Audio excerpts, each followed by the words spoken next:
Hi everybody, I hope you're doing really well. My name is Laura Daligan, and in this video today we're going to be looking at 8 reasons to connect with the goddess, 8 reasons to connect with the divine feminine in your life, and how that can empower and enrich your life and your day-to-day experiences. Of course, we have a heck of a lot more than 8 reasons, but I thought I would keep it calm today, otherwise we'll be going on for a long time. So get a cuppa, sit back and enjoy and discover my 8 reasons to connect with the divine feminine.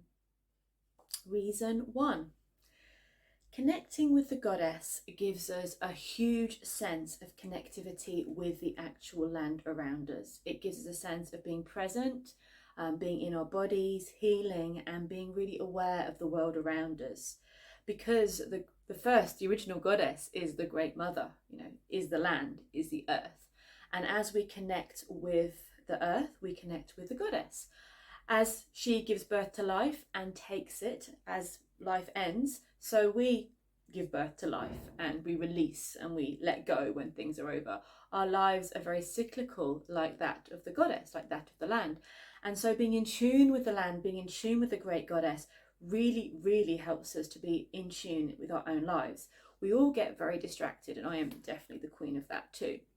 We get distracted by phones and apps and conversations and TVs and all these things. And even in lockdown, we still manage to get ourselves pretty distracted.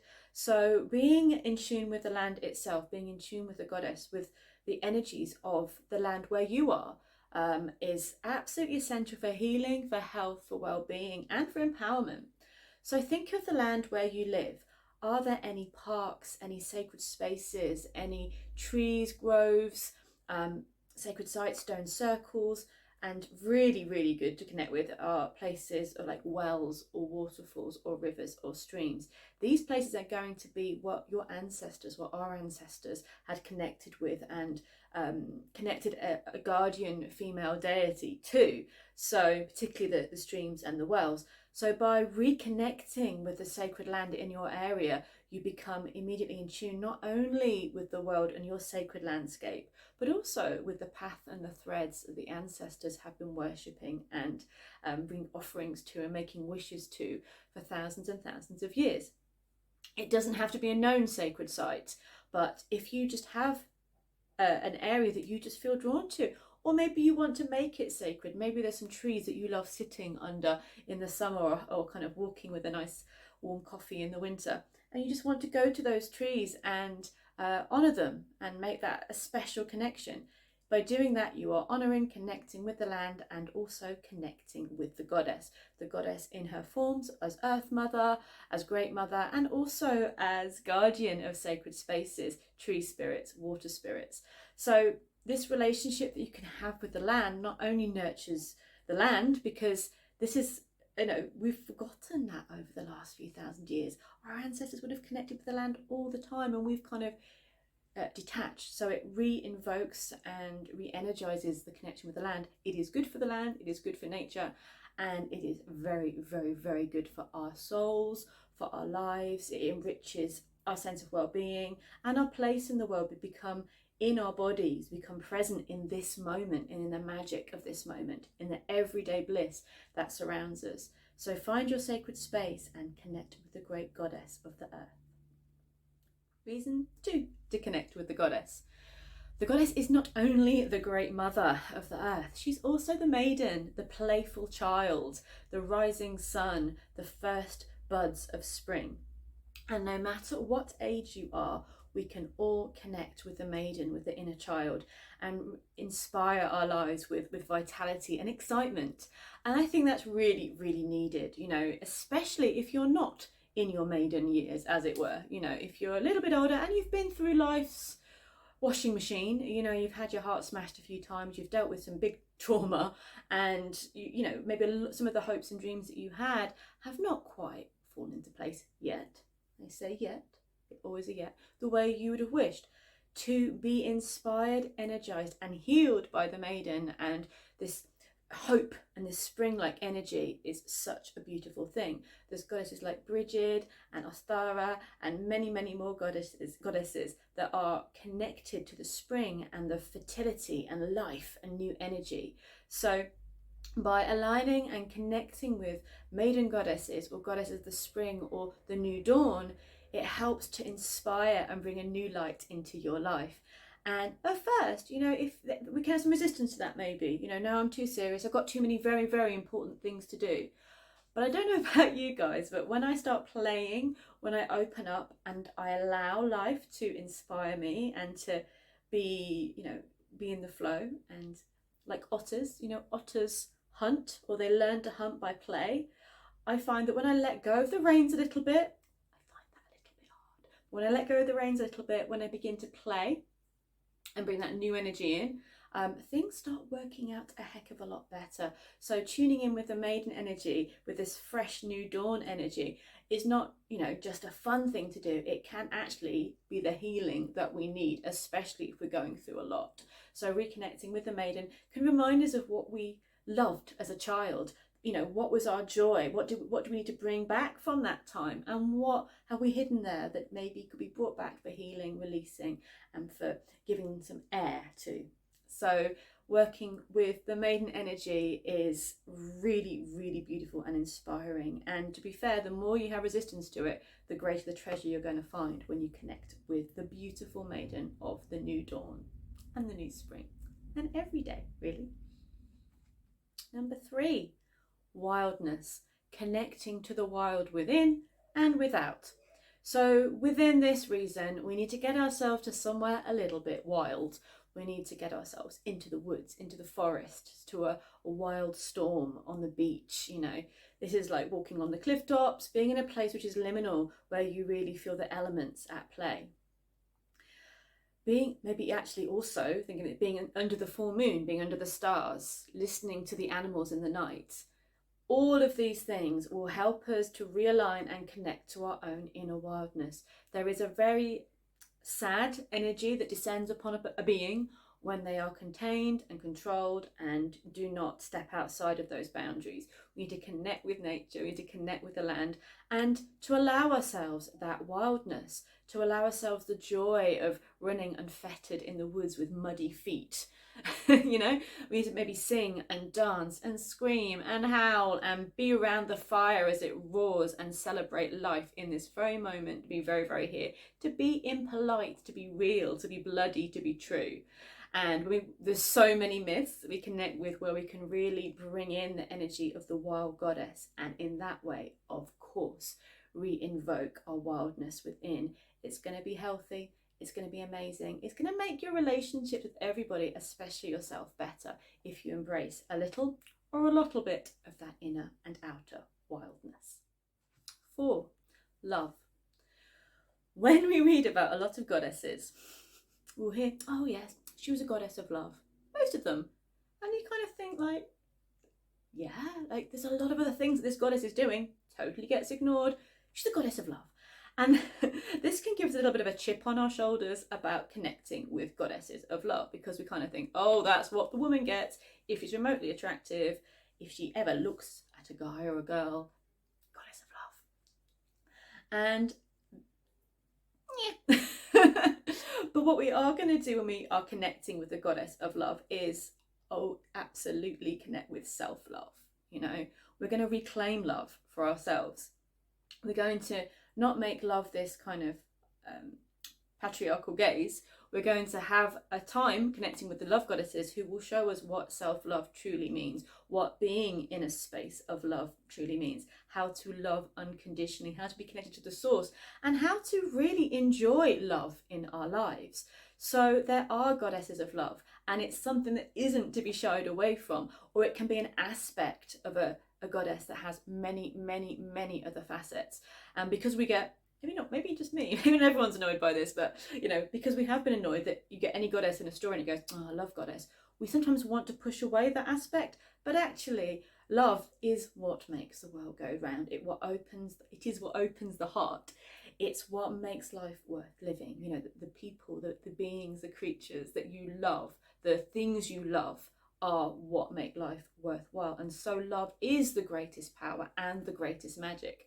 And it is, it is erotic, it is beautiful, it can be hard and painful, and it can really, make us look in the mirror and see who we truly are. And this is what the love goddess or working with goddesses of love can do for us. They can help us look in that mirror and learn to truly, truly, unconditionally love ourselves, nurture ourselves, and heal ourselves. And therefore we are able to love others more purely, more truly, and with less conditions. So in spite of everything that's been said about love goddesses, working and connecting with the goddesses of love is sensual, is beautiful, is essential, and also is super powerful to just be whole, to be whole, to be calm, to be trusting, to surrender to the power of love. Warrior goddesses are my number 5. So here's the big lessons that we want to learn. When we connect with warrior goddesses, we have this very modern concept of, oh yeah, warrior, I'm a warrior. I'm a fighter. We put power on that for women as women because of what has been taken away over the years. I think we have a very romanticized idea of what being a warrior goddess or being a warrior actually is. I think I'd be pretty terrible at killing anyone.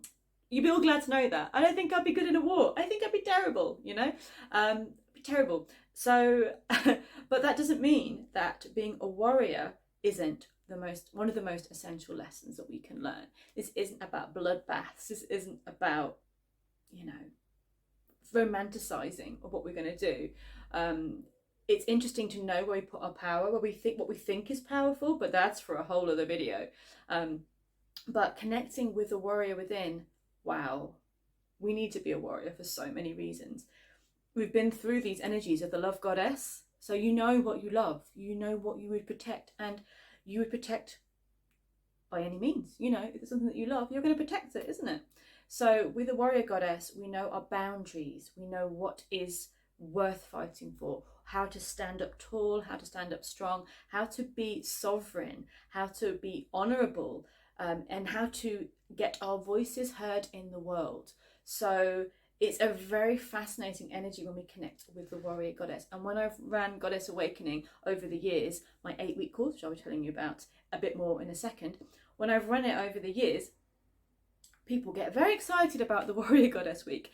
They're not so much maybe into the Maiden Week or the Lover Goddess Week. It's like the Warrior Week. And every time we go through it, the Warrior Week is a tough week for people. And I'm like, yeah, it's not easy. What warrior isn't an Instagram photo? It's a battle that we fight in the world around us or within us often. I mean, to be fair, the biggest fights we often fight are within us, So connecting with the warrior goddess is essential, is powerful, is important for our own boundaries, our own life choices, for saying, no, this is not what I want with the world. I protect this. I love this. This is right. This is wrong. Not necessarily going to be easy, but it's going to have some amazing rewards and a sense of empowerment and strength. So we connect with the warrior goddesses to see what we are capable of, and we are capable of a heck of a lot. Also with the warrior goddesses, PS, there's something about martial arts or connecting with weapons or learning a skill like archery or sword fighting or a martial art, which is very, very, very powerful, so that you know that you have this strength within you, that you can handle yourself, that you can do this.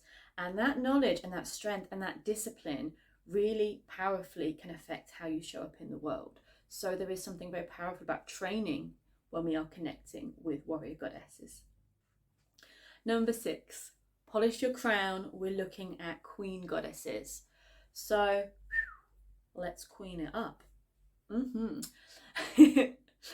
The queens of heaven, the queens of earth, the queens of the stars, the fairy queens, the goddess queens that are littered through literature all through the ages. They shine, they radiate. They also can be warriors, they can be lovers, they can be everything we've already looked at, but they are in charge. They are sovereign in their lives. They make their own decisions, whether they're great decisions or not. That's not for us to judge, because it's their power and their lives.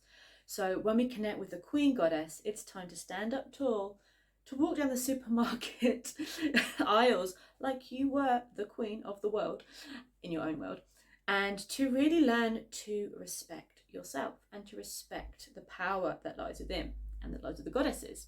So connecting with queen goddesses and queen deities can show us the power and the sovereignty of femininity and of the goddess and the divine female. And this is not gender specific, this is for men, women, and whichever gender that you identify with. But with the queen energy, you can really turn into your own power. And I've put this as number 6 because in my mind it is important to go through the other lessons of life before we start ruling. We have to learn the love, we have to learn the passion, we have to learn the how to defend before we can rule, or we learn really quickly when we do. But some people, we're kind of told a lot in society, don't be too full of yourself, don't be too much, don't be yum, yum, yum, yum. I think if you're really full of yourself, you have so much to give. I think if you are worried about being too much, you spend all of your life being under somebody else's expectations. When we rise up and connect with the queen goddesses, we learn how to truly be ourselves, to walk with clarity, with sovereignty, and with power. We learn how to rule the tides of our own world. And when I say rule, there's a lot of surrendering when we come to ruling, So it's being aware of when to take charge and when to allow. There is so much we can connect with the rhythms of nature, with the stars, with the planets, and with the land when we look at the queen goddess. So the queens of the ocean, the tides, all of these things. It's time to step into your power and connect with the energy of the queen goddesses. So reason number 7 to connect with the goddess is something that is talked a lot about in alternative spirituality in the pagan and witchy world, and that is about the shadow. And this work is deep, it is long, it is maybe never ending, but it is something that is very valuable. The deep treasures that we find when we dig into the shadow, when we do the work and we give ourselves the love, the time, the peace that we, and the care while we go on that journey. And so we turn to the dark goddesses when we go on that journey. And that's why I've left this to almost the end, because the dark goddesses are here to give us those deep and powerful lessons. And they may scare us with how they appear. Hell appears with a half corpse face. There's the goddesses of the underworld, which have very much rotting or dying or unattractive energies, because it's things that we do not want to look at.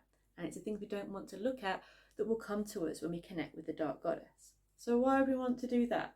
Well, the best treasures, the most beautiful, the most healing treasures come when we do connect with the dark goddess, when we look into those shadows, when we're not spending our whole lives running away from the shadows and we go, okay, I'm ready, I'm walking down into the underworld, I'm seeing the dark goddess, and I allow her to speak to me and show me and teach me.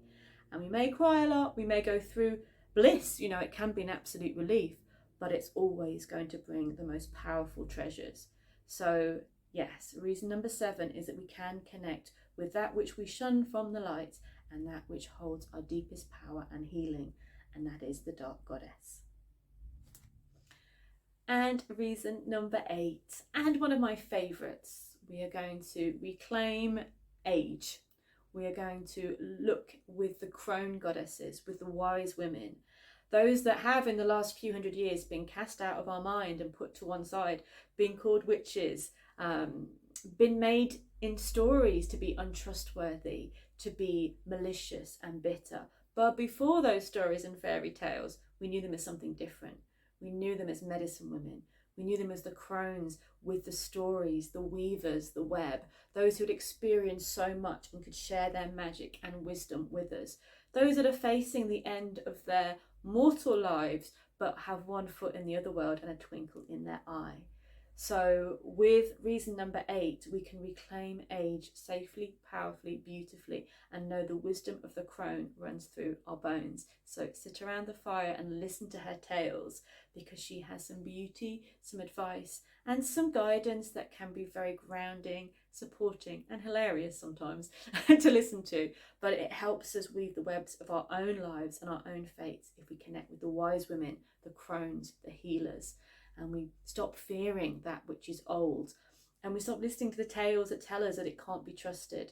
Listen to the wise women healers, and they will inspire your days and bring you comfort and relief. So without a doubt, reason number 8 is one of my favourites. We get to reclaim the crone and connect with the goddess of wise old age and all the magic that that brings. So I hope you really enjoyed my 8 reasons to connect with the goddess or the divine feminine. There's going to be more videos like this, and we're going to look at reasons to connect with the gods as well. And if you have any reasons that you think, no, you've missed that, Laura, I think this is a great reason to connect with the goddess. I only had time to do 8 today, so do share yours as well. There's definitely a heck of a lot more. And if you like this video, please come and join me on Goddess Awakening. We have an amazing 8-week course for you where we connect with all the archetypes that I've mentioned today in depth. We create, we do ritual, we learn, we study myths. There's a lot of craft projects, there's oracle spreads, there's stories, there's so much. There's a wonderful meditations and journeys, and each week we connect with the power of the divine feminine, the goddess, in the ways that I've spoken about briefly today. It starts really soon on September the 6th actually, so do come and join us. I'd love to have you on board, and together we can go on this journey and connect with the divine feminine. I really look forward to seeing you there. I hope you enjoyed this video today, and I hope you have a great day. I'll see you all really soon. Bye.